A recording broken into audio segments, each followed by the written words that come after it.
அவர் தோளின் மேல் இருக்கும். அவர் நாமம் அதிசயமானது, ஆலோசனை கர்த்தா, வல்லமையுள்ள தேவன், நித்திய பிதா, சமாதான பிரபு என்னப்படும். ஆமென். பயப்படாதிருங்கள், இதோ எல்லா ஜனத்திற்கும் மிகுந்த சந்தோஷத்தை உண்டாக்கும் நற்செய்தியை உங்களுக்கு அறிவிக்கிறேன். இன்று கர்த்தராகிய கிறிஸ்து என்னும் இரட்சகர் உங்களுக்காக தாவீதின் ஊரிலே பிறந்திருக்கிறார். பிள்ளையை துணியில் சுற்றி முன்னணியில் கிடத்திருக்க காண்பீர்கள்.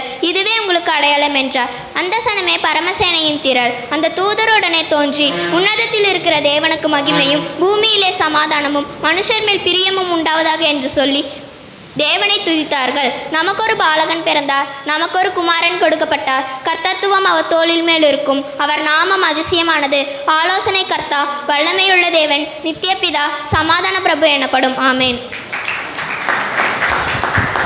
நமக்கு ஒரு பாலகன் பிறந்தார், நமக்கு ஒரு குமாரன் கொடுக்கப்பட்டார். கர்த்தத்துவம் அவர் தோளின் மேல் இருக்கும். அவர் நாமம் அதிசயமானது, ஆலோசனை கர்த்தா, வல்லமையுள்ள தேவன், நித்திய பிதா, சமாதான பிரபு எனப்படும். ஆமேன். பயப்படாதிருங்கள், இதே எல்லா ஜனத்துக்கும் மிகுந்த சந்தோஷத்தை உண்டாக்கும் நற்செய்தியை உங்களுக்கு அறிவிக்கிறேன். இன்று கர்த்தராகிய கிறிஸ்து என்னும் இரட்சகர் உங்களுக்காக தாவீதின் ஊரிலே பிறந்திருக்கிறார். பிள்ளையை துணியில் சுற்றி முன்னிலையில் கிடத்திருக்க காண்பீர்கள். இதுவே உங்களுக்கு அடையாளம் என்றார். ஆமென். பயப்படாதீர்கள், இதோ எல்லா ஜனத்துக்கும் மிகுந்த சந்தோஷத்தை உண்டாக்கும் நற்செய்தியை உங்களுக்கு அறிவிக்கிறேன். இன்று கர்த்தராகிய கிறிஸ்து என்னும் இரட்சகர் உங்களுக்காக தாவீதின் ஊரிலே பிறந்திருக்கிறார். பிள்ளையை துணியில் சுற்றி முன்னணியில் கிடைத்திருக்க காண்பீர்கள். இதுவே உங்களுக்கு அடையாளம் என்றார். அந்த சனமே பரமசேனையின் திரள். அந்த தூதனுடனே தோன்றி, உன்னதத்தில் இருக்கிற தேவனுக்கு மகிமையும் பூமியிலே சமாதானமும் மனுஷர் மேல் பிரியமும் உண்டாவதாக என்று சொல்லி தேவனை துதித்தார்கள். நமக்கொரு பாலகன் பிறந்தார், நமக்கொரு குமாரன் கொடுக்கப்பட்டார். கர்த்தத்துவம் அவர் தோளின் மேல் இருக்கும். அவர் நாமம் அதிசயமானது, ஆலோசனை கர்த்தா, வல்லமையுள்ள தேவன், நித்திய பிதா, சமாதான பிரபு எனப்படும். ஆமேன். லூக்கா 2:8-14. அப்பொழுது அந்த நாட்டின் மெய்ப்பர்கள் வயல்வெளியில் தங்கி ராத்திரியில் தங்கள் மந்தியை காத்து கொண்டிருந்தார்கள். இவ்வேளையில் கர்த்தருடைய தூதன் அவர்களின் இடத்தில் வந்து நின்று அவருடைய சுற்றிலும் பிரகாசித்தது. அவர்கள் மிகவும் பயந்தார்கள்.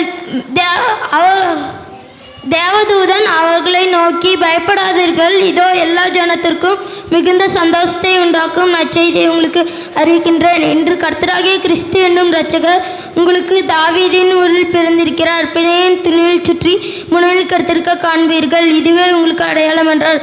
அந்த சனமே பரமசேனையின் திரள். தூதர்களோடு தோன்றி, உன்னதத்தில் இருக்கிற தேவனுக்கும் மகிமையும் பூமியிலே சமாதானமும் மனுஷர் மேல் பிரியமும் உண்டாகுவதாக என்று சொல்லி தேவனை துதித்தார்கள். நமக்கொரு பாலகன் பிறந்தார், நமக்கொரு குமாரன் கொடுக்கப்பட்டார். கர்த்தத்துவம் அவர் தோளின் மேல் இருக்கும். அவர் நாமம் அதிசயமானது, ஆலோசனை கர்த்தர், வல்லமையுள்ள தேவன், நித்திய பிதா, சமாதான பிரபு எனப்படும். ஆமென்.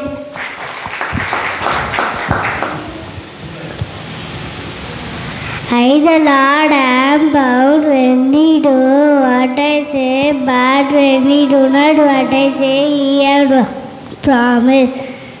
Amen. For God so loved the world that he gave his only begotten Son, whose perishing should not perish, but have everlasting life. John chapter 3, verse 16. நமக்கு ஒரு பாலகன் பிறந்தார், நமக்கு ஒரு குமாரன் கொடுக்கப்பட்டார்.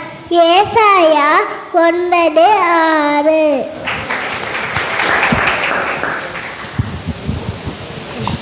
நமக்கு ஒரு பாலகன் பிறந்தார், ஒரு குமாரன் கொடுக்கப்பட்டார்.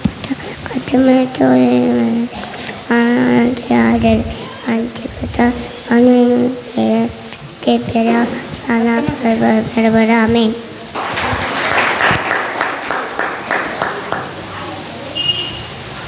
கர்த்தருக்கு மகிமை உண்டாவதாக. இப்படி அழகாக வசனங்களை